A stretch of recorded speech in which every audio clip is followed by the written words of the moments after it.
Hi everyone, my name is Indira Rodriguez Lopez. Today I'm sharing how understanding learners' identities help us support multilingual learners. I connect personally with this topic because I know what it feels like to learn in a new language while still holding onto your home language and culture. Language learning is not just academic, it's personal. As someone who has navigated two languages, I know that learning English isn't only about vocabulary, it's also about confidence, identity, and feeling like you belong. When teachers learn about students' language, culture, and experiences, students feel safer taking risks. Language learner profiles help us look deeper than a label like ELL. They help us understand what influences learning, like exposure to English, motivations, strengths, and social context. From my own experience, I know that even when you understand a lot, speaking can still feel scary if you are worried about a mistake. That's why one approach doesn't work for every student. Learner Profile 3. Our Learner Profile 3 shows a student with a strong listening skills and a strong math, but developing English speaking skills. This really connects to my personal experience because sometimes you can understand better than you can express. A student like this need visuals, structure support, and opportunities to practice speaking in a low stress ways so they can build confidence over time. This slide shows how different multilingual learners can be. Pedro needs routines and visuals because he has limited English exposure outside school.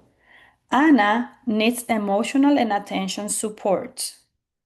And our learner number 3 needs speaking support while building on her strengths. As a multilingual learner myself, I've learned that learners may look quiet or shy, but often they are processing, translating, and trying to feel safe.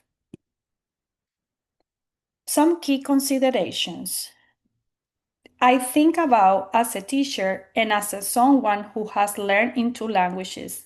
First, a student needs safe space to speak without fear. Second, we should use strengths like math or art as a bridge to language. And third, collaboration matters, but it has to be structured so students aren't left out. And finally, social emotional needs are real. Frustrations or anxiety can block language learning. Promoting multiculturalism.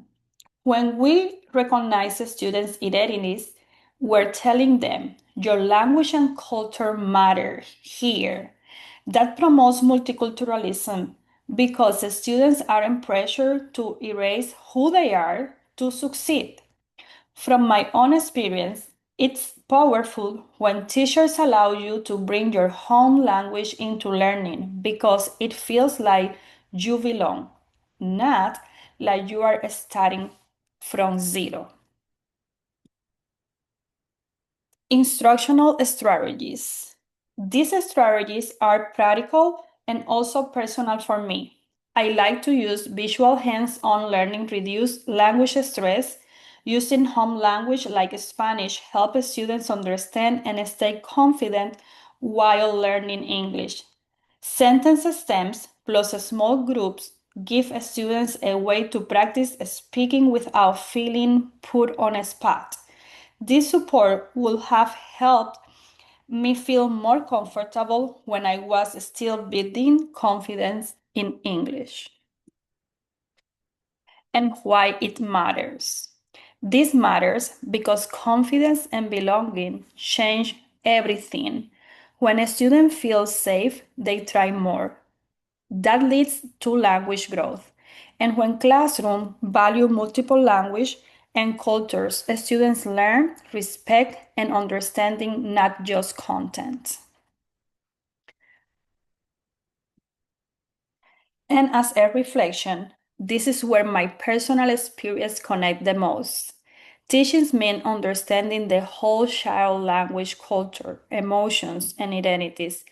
I deeply connect with Pedro, Ana, and student number 3 because I know how it feels like to hesitate when speaking a second language. This reminds me that language learning is not only grammar and vocabulary, it's also confidence, identity, and belonging. My journey as a linguistically diverse learner shapes my teaching because I want students to feel supported, valued, and brave enough to try. As a teacher and multilingual learner, my goal is to make sure students don't feel like their language is a barrier. It's a strength we build on. These are the sources that support our thinking. Thank you for watching.